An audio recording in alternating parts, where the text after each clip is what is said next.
সায়েন্টিস্টরা এখন CRISPR technology নিয়ে কাজ করতেছে, যে আপনার জিনকে এডিট করা যাবে, রিরাইট করা যাবে।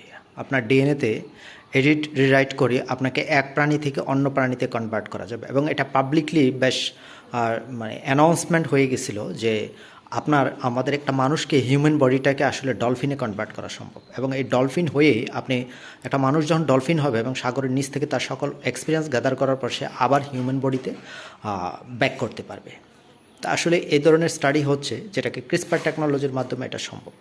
এবং 10,000 বছর আগে ডায়ার ওলফ নামের এক ধরনের ন্যাকড়ে ছিল, যেই ন্যাকড়ের ফসিল ফুয়েল থেকে জিন এনে মডার্ন ডের যে ন্যাকড়ে আছে সেগুলোতে পুশ করার পর এই ন্যাকড়েগুলো কিন্তু আসলে 10,000 বছর আগের ন্যাকড়েতে কনভার্ট হয়ে যায়, যেটাকে ডায়ার ওলফ বলা হয়।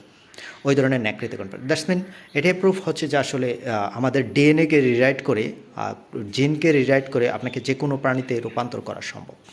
যদিও প্র্যাকটিক্যালি এই ধরনের কাজ এখন হচ্ছে না, কিন্তু এটা ফিজিবল, সায়েন্টিফিক্যালি এটা ফিজিবল। একটা মানুষকে যে কোনো প্রাণীতে কনভার্ট করা সম্ভব, জাস্ট আপনার ডিএনএতে ক্রিসপার টেকনোলজির মাধ্যমে জিনকে রিরাইট করে।